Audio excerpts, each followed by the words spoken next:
Solidarité et information sur Savoie News. Nous retrouvons différents intervenants responsables. Je vous propose de retrouver tout de suite le président de la CAPEB Savoie. Bonjour Laurent. Nous voulions faire un point avec vous, bien sûr, concernant toute votre filière du bâtiment. Qu'en est-il à cet instant?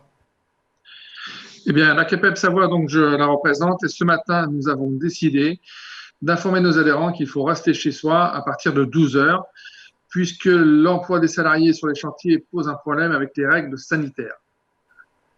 Alors ça, c'est un premier point. Quelles sont les consignes plus exactes que vous donnez aux entreprises et aussi aux salariés finalement, parce qu'ils sont souvent en contact et sur un chantier, on a parfois plusieurs sociétés qui se rencontrent.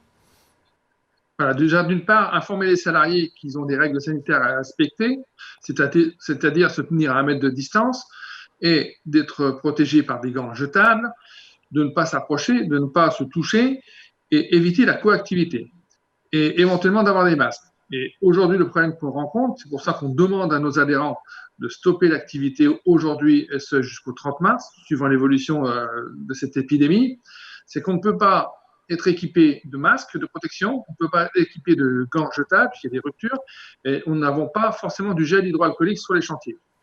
Donc, c'est par mesure de prévention, de précaution et de préservation de la santé de nos salariés, de nos clients et des entreprises.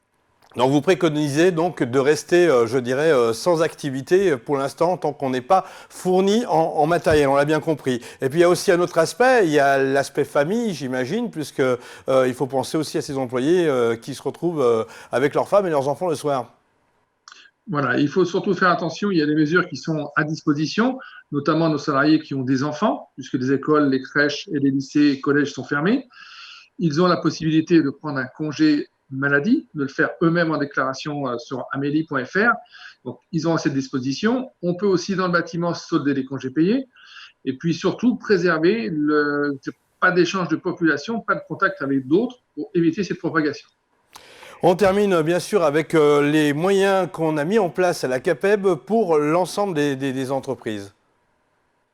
Voilà, on invite surtout à nos adhérents et voire nos adhérents aussi à consulter le site de la CAPEB, capebsavoie.fr, sachant que la CAPEB est fermée pour le public, mais les gens sont à disposition, disponibles par mail, par téléphone, et on peut les aider, notamment sur les conditions économiques, sur les conditions sociales, juridiques, et tout ce qui s'ensuit de cet épisode de coronavirus. Donc finalement, vous aussi, vous préconisez le télétravail avec votre équipe.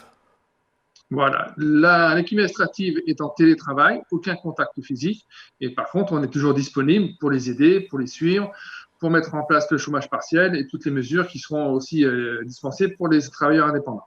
Vous avez vous-même une entreprise, qu'en est-il chez vous? Comment ça s'est passé ce matin?